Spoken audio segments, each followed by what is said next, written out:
Monday, November the 1st. Full moon. After school, I went to the hairdresser's with my massive mother. She didn't want me to go, but she can't be allowed out of doors on her own, can she? Women are always having babies in phone boxes, buses, lifts, etc. It's a well-known fact. Franco's is run by an Italian bloke. He shouted at my mother as soon as she got through the bamboo door.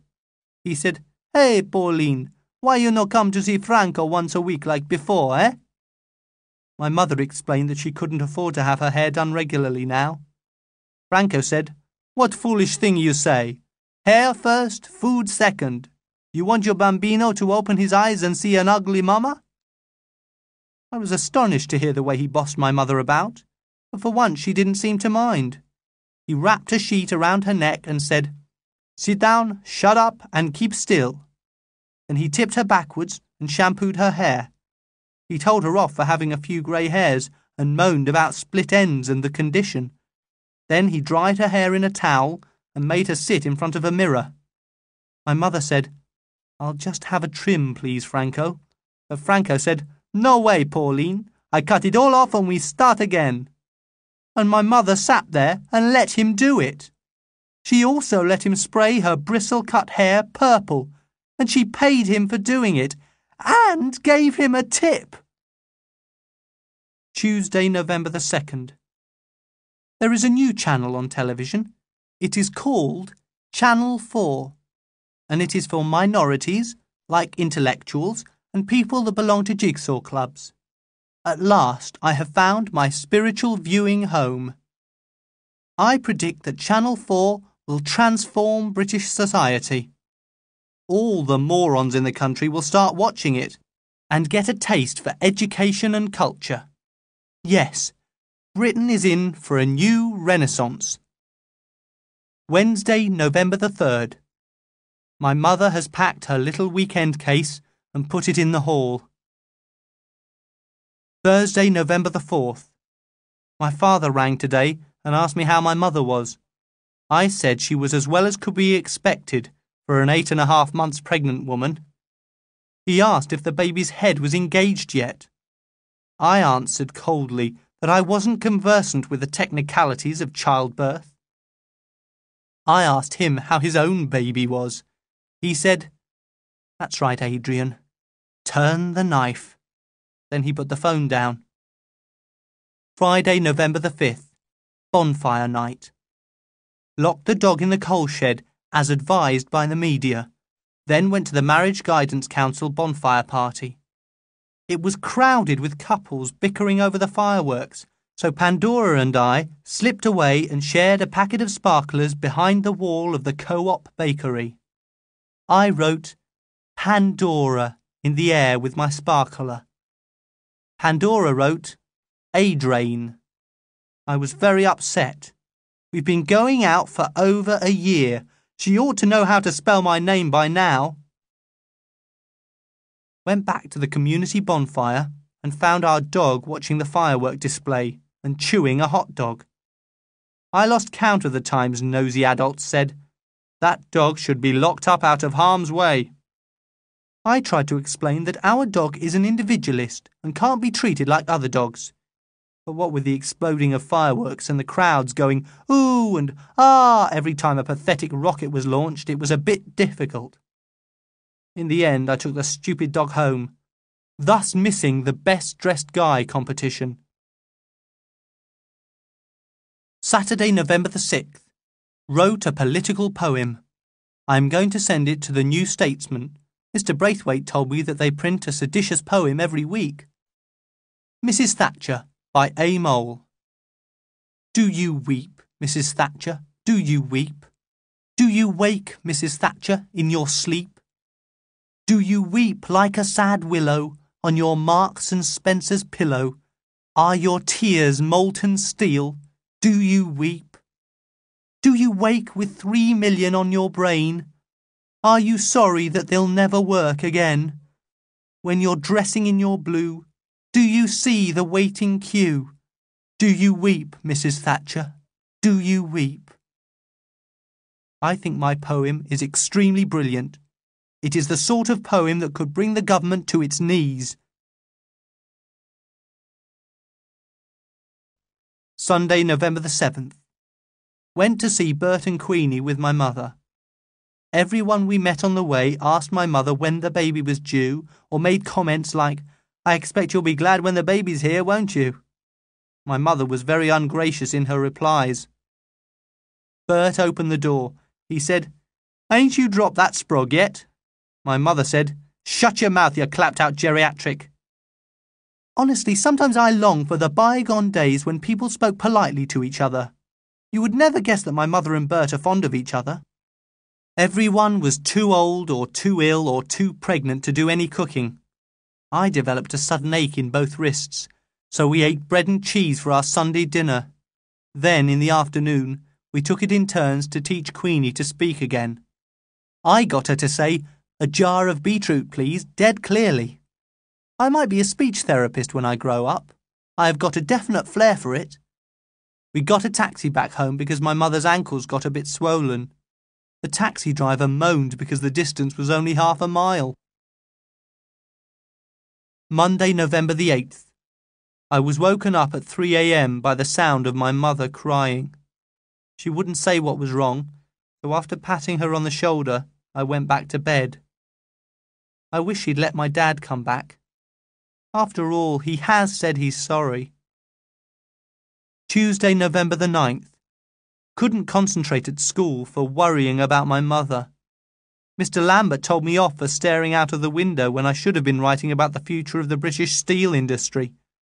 He said, "Adrian, you've only got 3 minutes to finish your essay." So I wrote, "In my opinion, there is no future for the British steel industry while the present government is in power." I know I'll get into trouble, but I gave it in anyway. Wednesday, November the 10th. My mother has gone mad, cleaning the house from top to bottom.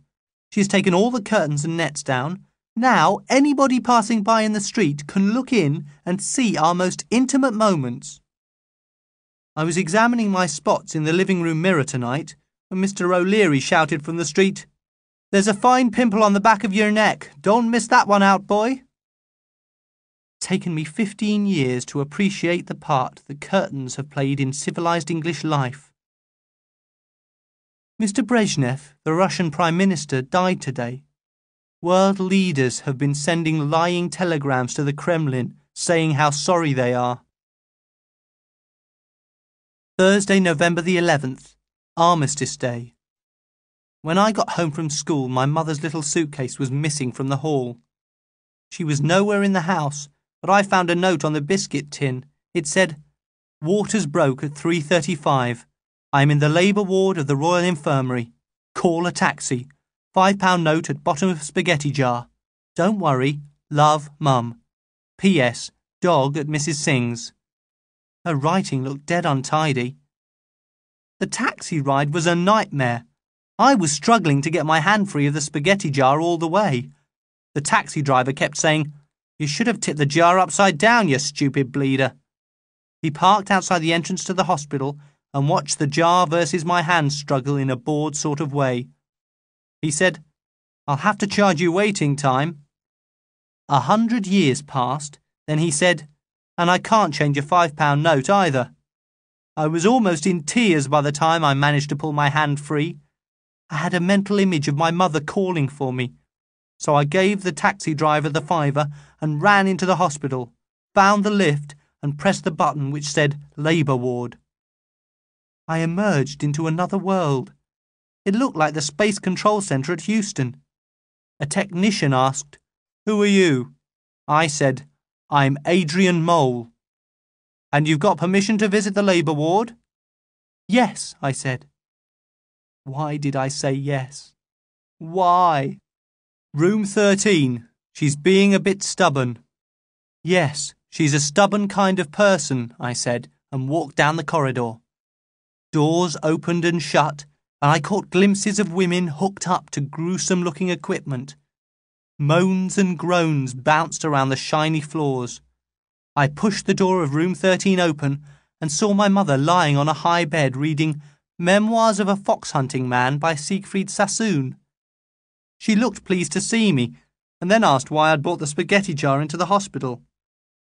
I was halfway through telling her, when she screwed her face up and started singing Hard Day's Night. After a bit, she stopped singing and looked normal. She even laughed when I got to the bit about the horrible taxi driver. After a bit, a kind black nurse came in and said, "Are you all right, honey?" My mother said, "Yes. This is Adrian." The nurse said, "Put a mask and gown on, Adrian, and sit in a corner. It's going to be action station soon." After about half an hour, my mother was singing more and talking less. She kept grabbing my hand and crushing it. The nurse came back in and, to my relief, told me to go out. But my mother wouldn't let go of my hand. The nurse told me to make myself useful and time the contractions. When she'd gone, I asked my mother what contractions were. "Pains," she said, between clenched teeth. I asked her why she hadn't had her back frozen to stop the pain. My mother said, "I can't stand people fiddling around with my back."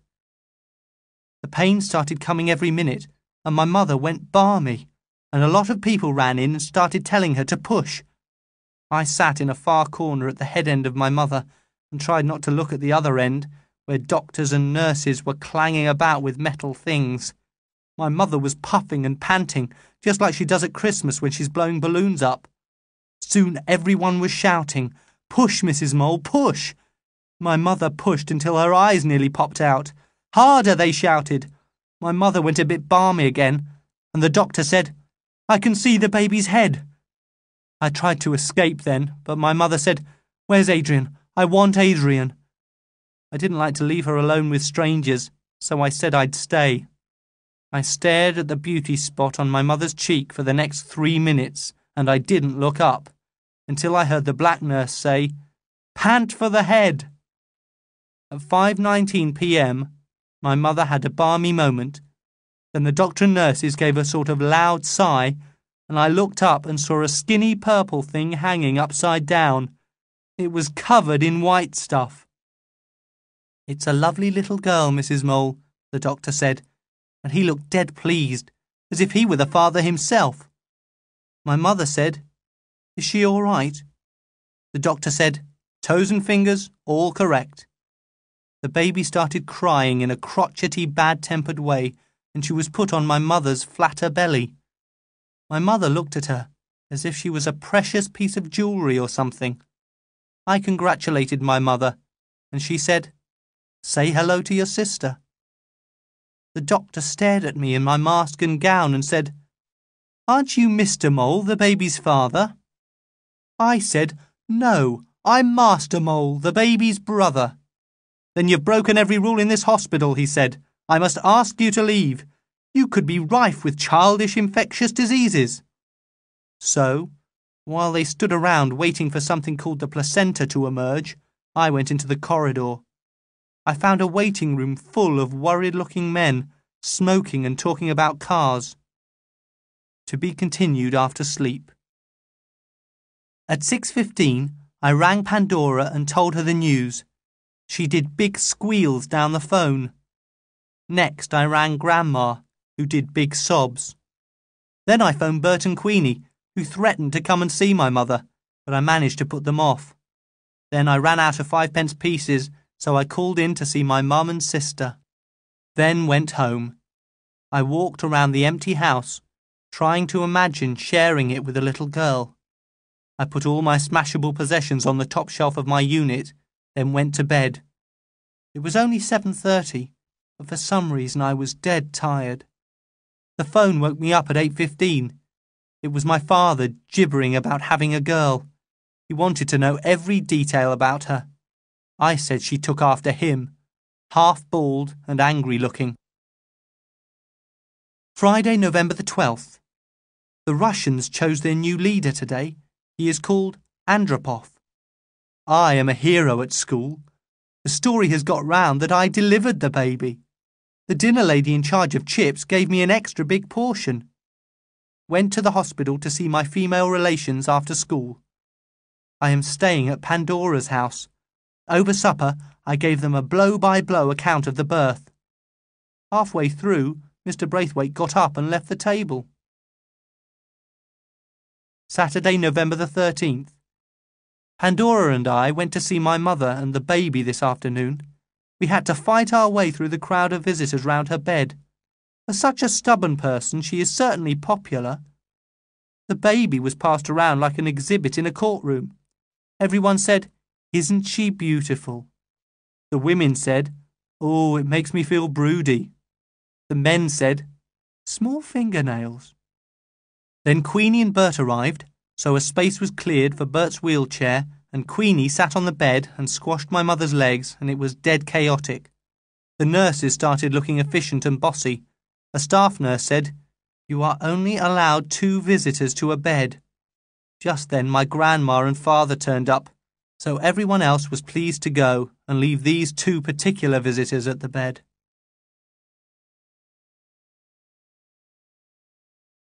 Sunday, November the 14th, Remembrance Sunday.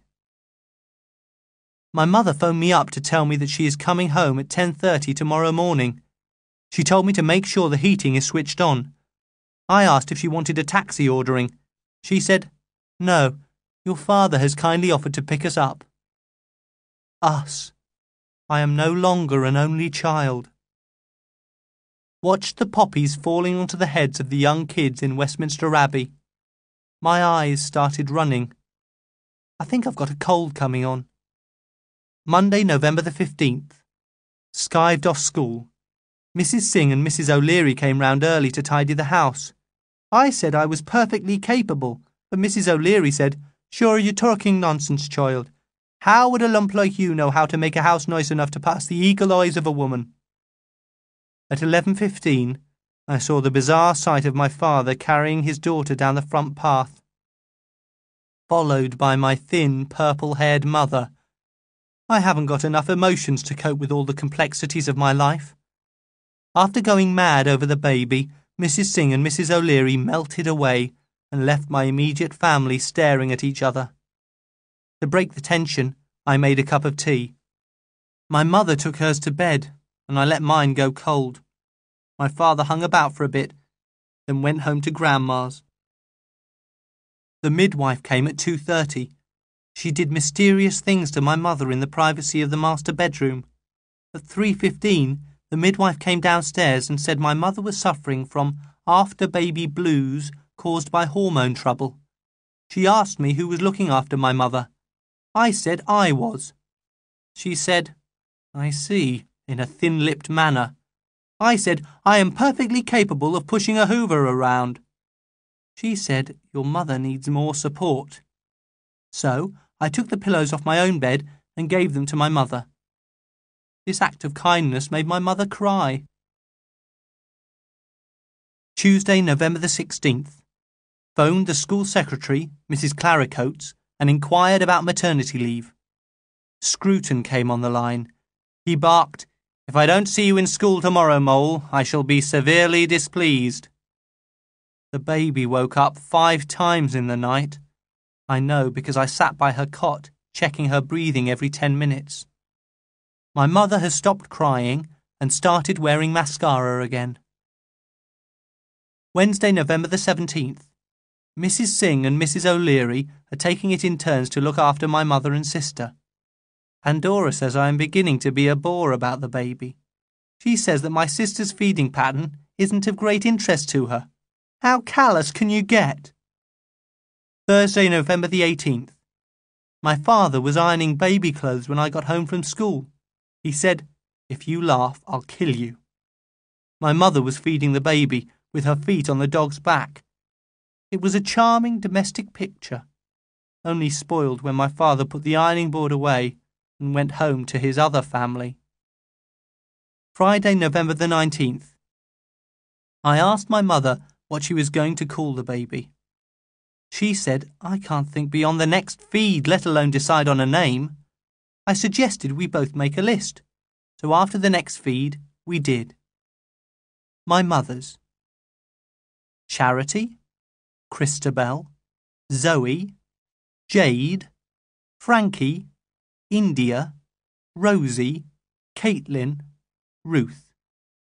Mine: Tracy, Claire, Toya, Diana, Pandora, Sharon, Georgina. I only liked Rosie and Ruth out of my mother's list. She didn't like any in my list. She said, Pandora is a pretentious name. I think it is the most evocative girl's name in the history of the world. Whenever I say it or hear it, I get a bursting feeling behind my ribs. Saturday, November the 20th. My sister's name is Rosie Germaine Mole. Everybody likes Rosie, but only my mother likes Germaine. The registrar raised his eyebrows and said, Germaine, as in female eunuch? My mother said, Yes, have you read it? No, but my wife can't put it down, he said, smoothing his unironed shirt. We celebrated Rosie being on the official record sheet of Great Britain by going into a cafe and having a meal. Rosie was in a baby sling squashed against my mother's chest. She was dead well behaved. She only woke up when my mother dropped a warm chip on her head. After the meal, we caught a taxi home. My mother was too tired to walk to the bus stop. Sunday, November the 21st. My father came round with £25. He mooned over my mother while she was defrosting a shoulder of lamb under the hot tap. They started having an intense conversation about their future relationship, so I took the dog for a walk into the garden for a session of obedience training, but it was a waste of time. Our dog would have Barbara Woodhouse in tears. Monday, November the 22nd. We had to write a description of a person in English, so I wrote about Rosie. Rosie. Rosie is about 18 inches long. She has got a big head with fuzzy black hair in a Friar Tuck style. Unlike the rest of our family, her eyes are brown. She has got quite a good skin. Her mouth is extremely small, except when she is screaming. Then it resembles an underground cavern. She has got a wrinkled-up neck like a turkey's. She dresses in unisex clothes and always wears disposable nappies. She lazes about all day in a carrycot and only gets out when it is time to be fed or changed. She has got a split personality, calm one minute, screaming like a maniac the next. She is only 11 days old, but she rules our house. Tuesday, November the 23rd. Ratfink Lucas phoned up tonight. My mother spoke to him for about 10 minutes in a mumbling sort of way, as though she didn't want me to hear. But I certainly heard the last thing she said before she threw the phone across the hall, because it was said at a high rate of decibels. All right, have a blood test. Perhaps Lucas thinks he's got a deadly blood disease. I hope he has. Wednesday, November the 24th.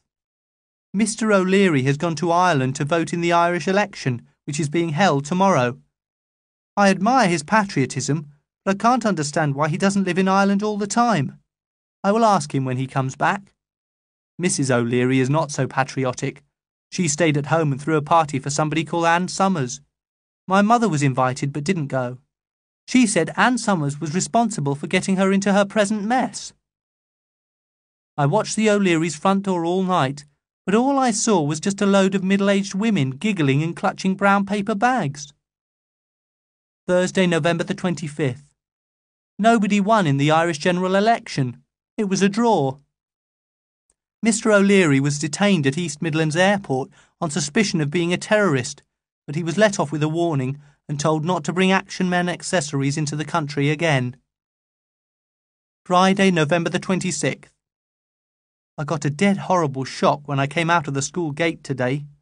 Stick Insect was waiting for me. She stood there rocking an old royal family pram which contained Brett and Maxwell. She looked like a refugee from a Second World War newsreel. Maxwell shouted, "Hello, brother." I thought he was talking to Brett, but no, the kid was talking to me. I shoved a bit of Mars bar into his mouth before he could show me up any more, and introduced Pandora to Stick Insect. I said, "My girlfriend, Pandora," to Stick Insect, and "Mrs. Doreen Slater" to Pandora. The two women looked each other up and down in a split second, and then smiled in a false way. What perfect darlings, said Pandora, looking in the pram. They're both little buggers, Stick Insect whined. I'd never have had them if I'd known. Known what? Said Pandora, pretending to be innocent. Known that they'd take your life over. Don't you have none, she warned. Pandora said, I hope I shall have 6. And be editor of the Times, I said sarcastically. Yes, said Pandora, and I shall do my own painting and decorating. You wait, said Stick Insect. You just wait. It was like a gypsy's curse. I asked S.I. why she'd waited for me, and she told me that my father was awful to live with and that Grandma was worse. I said, well, what can I do about it? Stick Insect said, I just wanted to get it off my chest. Flat. Then she wheeled the kids back to Grandma's. I don't know a single sane adult. They're all balmy. If they are not fighting in the Middle East, they are dressing poodles in plastic macs or having their bodies deep frozen. Or reading The Sun because they think it's a newspaper. Saturday, November the 27th. Changed my first nappy tonight. Tomorrow I'm going to try doing it with my eyes open. Sunday, November the 28th. How is it that my mother can change Rosie's yucky nappies and at the same time smile and even laugh? I nearly fainted when I tried to do it without a protective device, clothes peg. Perhaps women have got poorly developed nasal passages. I wonder if research has been done into it. If I pass O-level biology, I may even do it myself. Monday, November the 29th. My mother's gone right off me since Rosie was born. She was never a particularly attentive mother. I always had to clean my own shoes. But just lately, I have been feeling emotionally deprived. If I turn out to be mentally deranged in adult life, it will all be my mother's fault. I'm spending most of the time reading in my room. I've just finished reading To Sir with Love. It's about a black teacher who is badly treated by white yobs, but by persevering and being kind yet firm, he triumphs over them and decides not to be an engineer.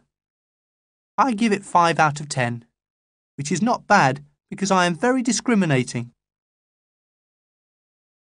Tuesday, November the 30th. St. Andrew's Day. Made my Christmas present list out in order of preference. Big present list. Word processor. No chance. Colour telly. Portable.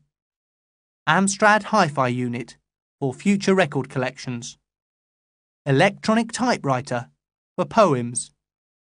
3/4 length sheepskin coat for warmth and status. Small present list. Pair of trousers, pegs. Adidas trainers, size 10. Adidas anorak, 36-inch chest. Angle poise lamp for late night poetry. Gigantic tin of Quality Street. Solid gold pen set inscribed A Mole. Pair slippers. Electric razor. Habitat bathrobe, like Pandora's dad's. Things I always get whether I want them or not. Beano annual, chocolate smoking set, packet felt tip pens, false nose glasses and moustache.